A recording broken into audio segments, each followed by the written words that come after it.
Salut les amis, j'espère que vous portez à merveille. Moi aussi, je ne me plains pas. Ici, tu es sur la chaîne de Komla Light. Si c'est votre première fois, n'hésitez pas de vous abonner pour plus de vidéos. Soyez les bienvenus dans ce monde de l'entrepreneuriat. Soyez les bienvenus dans ce monde des rêveurs. Soyez les bienvenus dans ce monde de ceux qui vont changer le cours des choses.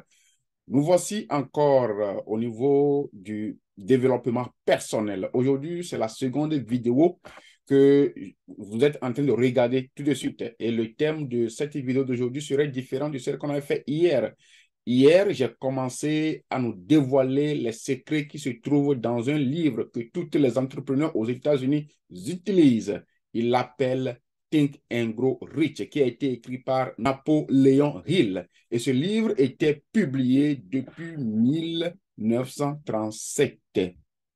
Et voilà aujourd'hui, quand nous parlons des États-Unis d'Amérique, les secrets qu'ils ont utilisés pour être les numéros 1 aujourd'hui, la plupart de ces secrets se trouvent dans ce livre. Et quand vous lisez ce livre, vous allez comprendre que ce n'est pas très loin de la parole de Dieu. C'est la parole de Dieu qu'ils ont pris pour écrire le livre, mais ils ont seulement enlevé les versets bibliques. C'est ce que moi je comprends, parce que je comprends parfaitement la parole de Dieu. Et quand je lis ce livre, ça ne me détourne pas. Ça me met toujours les pieds joints. Maintenant, c'est la façon pratique de la théorie que nous lisons dans la parole de Dieu que eux ils mettent ici. C'est pourquoi à travers ces classes, ils forment des groupes et ils s'entretiennent, ils se partagent les idées et ils avancent. Nous allons continuer aujourd'hui. Hier, nous avions vu le premier chapitre qui était le désir. Et aujourd'hui, nous allons parler de quelque chose qui va accompagner ce désir. Il te faut un moteur, une locomotive pour pouvoir accompagner ton désir. Et le thème d'aujourd'hui, c'est la foi. Si tu es chrétien, tu peux une fois entendu parler de la foi. Mais je vous dis que quand vous lisez ceci dans le livre, ils ne l'ont pas défini de façon claire comme la Bible l'a dit, mais ils viennent avec des approches slowly, slowly, slowly. Et tu vas voir que ce qu'on te décrit, ça, c'est la définition directe de ce qui se trouve dans Hébreux 11, verset numéro 1. Que la foi est une ferme assurance des choses qu'on ne voit pas, mais une démonstration de celles qu'on espère. Le chapitre 2 de Penser et de grandir riche nous demande d'avoir la foi. Et cette foi te permettra d'avoir une visualisation de ce que tu veux devenir et il faut que tu crois en cela. Raison pour laquelle la foi qui déplace maintenant les montagnes. J'espère que tu as une fois écouté parler de ce verset dans la parole de Dieu. Ça se trouve dans Marc. Si tu connais ce passage, mettez ça en commentaire de la vidéo. Nous lisons chaque fois dans la parole de Dieu que la foi fervente du chrétien peut déplacer les montagnes. Donc, le chapitre 2 nous parle de la foi. Et cette foi, c'est la visualisation. Le fait de croire à ton désir, que le désir est possible. Cette foi, lorsqu'elle est placée dans l'amour, lorsqu'elle est placée dans le travail, lorsqu'elle est placée dans une position positive, ça fait vraiment bouger les montagnes. Et on nous a aussi dit que lorsque la foi est placée dans les relations sexuelles, ça fait vraiment bouger les montagnes.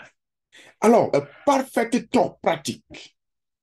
Le vrai vouloir vient de la part. Donc, cette foi va t'amener à un degré où tu auras cette volonté, ce vouloir qui va t'amener à poser les actes concrets. Cette foi va te donner une vie éternelle. Cette vie éternelle sur la terre sera l'idée que toi-même tu as et tu crois en cette idée, ça va produire maintenant du fruit. Quand nous avions commencé à faire ces cours, on nous a prouvé celui qui a premièrement créé l'appareil photographique là. C'était comment? C'est à base de cette idée. Et il a visualisé la chose et il a essayé de la matérialiser.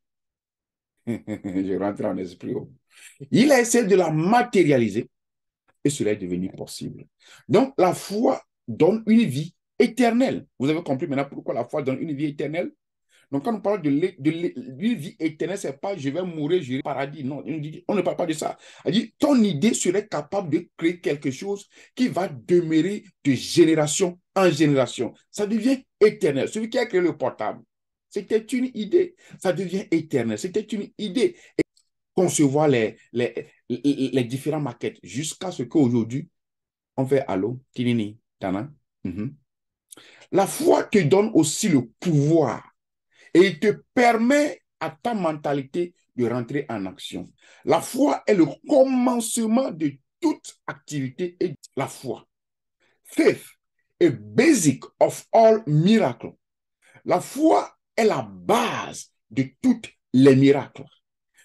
Et cette foi, on nous dit même que ceux qui sont malades, si tu es actuellement malade et tu me suis, si tu as la foi que le corps que Dieu t'a donné, c'est un corps sain. Le jour où tu étais né, le corps était chaud, le corps était en forme, vivant. Si tu peux rappeler cela dans ta mentalité que moi, mon corps là, c'est pas un dépôt de maladie. Mon corps là, c'est un dépôt de guérison. C'est énergie positive. Mon corps est en bonne santé. Je saute, je danse. Mon frère, on nous dit même que si tu es malade et que toi-même tu peux prophétiser cela sur ta propre vie, tu es guéri. C'est pourquoi aujourd'hui, vous allez voir, nous allons dans des églises, on prie pour nous, on est guéri, mais quand on rentre à la maison, la maladie revient. C'est parce que tu avais manifesté la foi lorsqu'on priait. Et quand tu as quitté là-bas, tu as commencé par voir, oh, est-ce que les maux de tête là, ça ne revient pas maintenant, ma hanche là, mes pieds là. Mais lorsque la foi est portée à un niveau élevé, même si tu sens la douleur, tu vas dire, je sais que Dieu m'a déjà guéri et je suis guéri.